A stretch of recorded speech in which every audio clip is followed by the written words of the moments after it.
Welcome to the 𝗙𝗏𝗿 𝗙𝗀𝗿 channel. I'm your host, Melissa O'Connor. I'm a Florida-based elder law attorney who practices estate planning, focusing on long-term care needs, largely referred to as Medicaid planning, and I do probate, and I do it well. Today I wanted to share with you the 10 signs of Alzheimer's disease and dementia that has been put out by the Alzheimer's Association.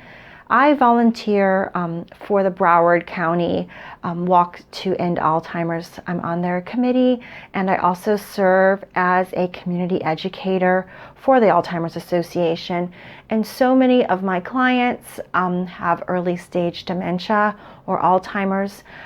Some of them have the formal diagnosis. Some of them, their families believe that they are losing some of their capabilities, and so they bring their loved one in, and we put in place some protections, even though they're seeking medical treatment but have yet to actually been provided a diagnosis. So one of the things I wanted to share with you is just the 10 signs. So that way, if you think that you might be suffering some memory problems or are concerned that you may have the early signs of dementia or Alzheimer's, or if you have a loved one that you're just concerned about, I thought I would just jump into what some of the 10 signs are. Of course, not everybody's going to exhibit all these things, but at least you have an idea so you can reach out to your medical provider and start the necessary conversations.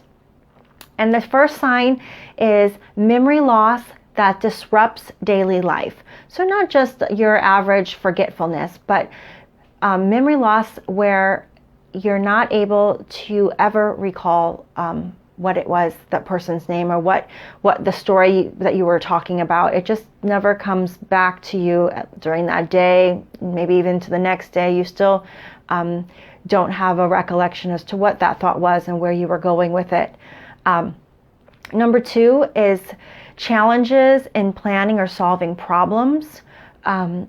That's a sign. Sometimes you might have a person, a loved one, who was always the party planner, misorganization, or the guy who could always figure out the problem and the puzzle and solve things. And now they struggle with that. They struggle being organized. They struggle with just executing plans and that sort of thing, which might not be like them. So that could be a sign. Number 3 is difficulty completing familiar tasks. So if you or your loved one is a avid crocheter, and now they can't remember a certain type of stitch or a certain type of loop, or if you your loved one is a fisherman, and now throwing that cast net is just awkward, and they can't seem to they forgot how do they throw their cast net. Those sorts of things could be a sign. Confusion with time or place. That if not just your average, I lost track of time and wow, it's already 3 o'clock. I thought it was only 11. No, it might be more disoriented where they don't know exactly. They lose track of days. They lose track of where they're at. They might realize, how did I even get here? I don't even remember coming to church, but oh, it's nice to see you. That sort of confusion. The 5th is trouble understanding visual images and spatial relationships. So if you notice that if you go to those large malls or shopping centers and many people say, oh, let's just check out the map so we can quickly find where our department store is, your loved one or you might find that those maps are very confusing and you do not understand them, and you struggle with things like that. So that's again something that they may have never really struggled with, reading maps, and now reading maps becomes a problem.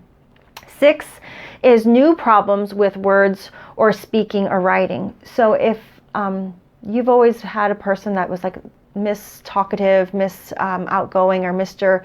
Center of Attention, and now they struggle to find their words, they struggle to write down their thoughts, that is a sign.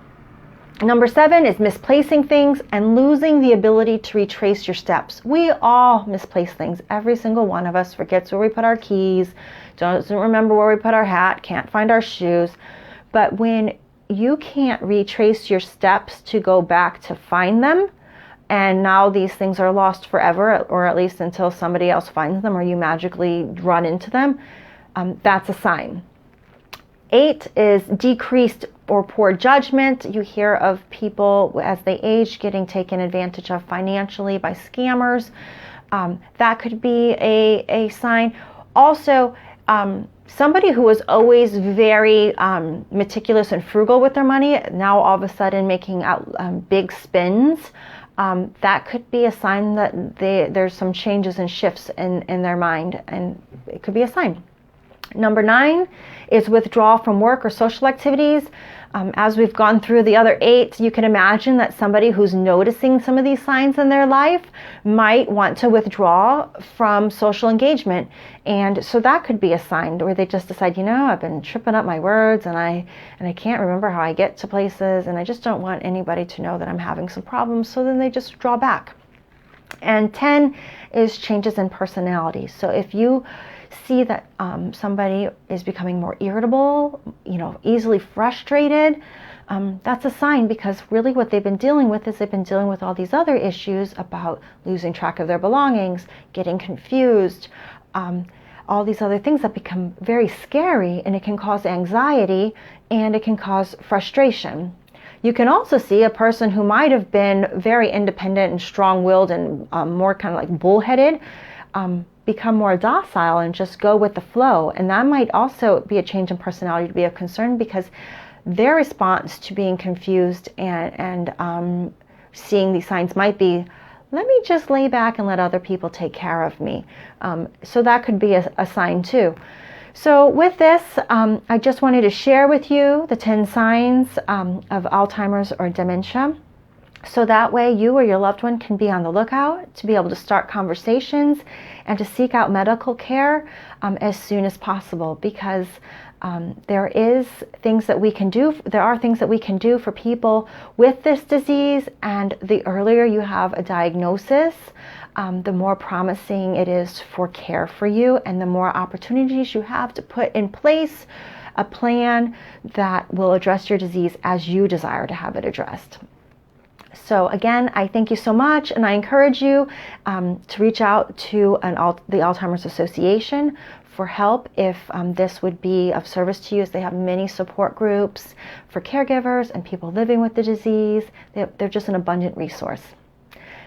Again, if this information has been helpful, I ask that you like and share with others. Thank you for joining me.